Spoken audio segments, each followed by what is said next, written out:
it'll come out the right way. I think most of the justices appreciate how absurd this is. Okay, Jonathan Turley, professor of law. Hello, sir, to you. So Barr is given he's given the Supremes a bit of a nudge here. Is it time for them to decide this? Well, Bill Barr is one of the best lawyers I've ever known, and there are certainly strong arguments for the administration to make here.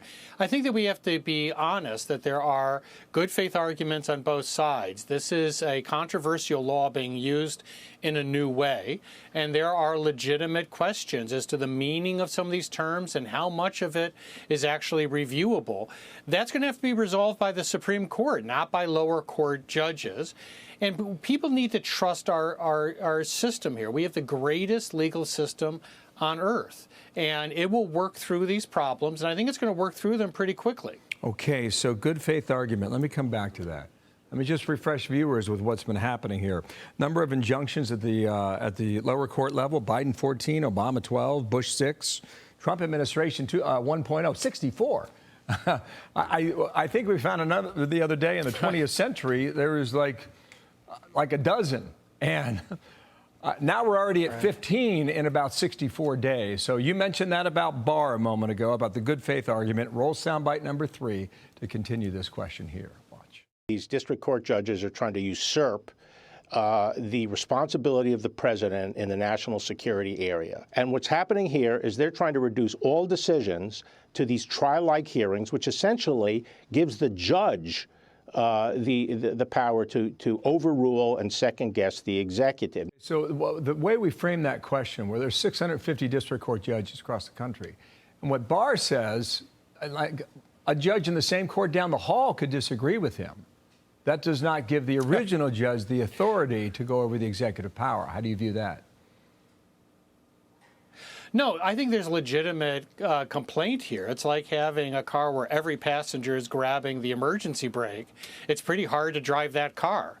And, you know, what you have here are judges that are imposing national injunctions, which the Supreme Court, including liberals like Justice Kagan, have objected to. She said this is madness, that you have all of these trial judges who are imposing national injunctions. Congress is looking at legislation to curtail the ability of lower court judges to do precisely that. So I think there's merit to that. I think that the Trump administration is likely to win. I also think the Trump administration is likely to prevail in most of these cases. I think that federal judges have overextended themselves. I think they have intruded into areas of Article 2 or presidential authority. Okay, so then under that scenario, either every deportee gets a team of lawyers to fight their case, or the Supreme Court comes in and says, you are not entitled to due process because you're not a U.S. citizen. Does it come down to a simple argument such as that, A or B, Professor?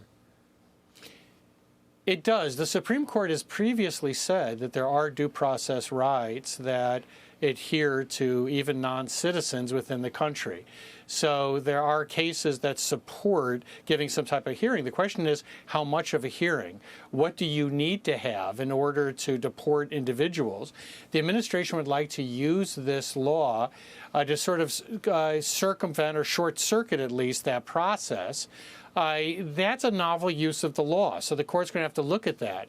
But there are previous cases by the Supreme Court that have said that there are due process rights for detainees and others in U.S. custody. Okay, if that's the case, then the leader of that MS-13 gang that was arrested just a few hours ago in Virginia will be entitled to that. So we await the decision. Nice to see you, Jonathan.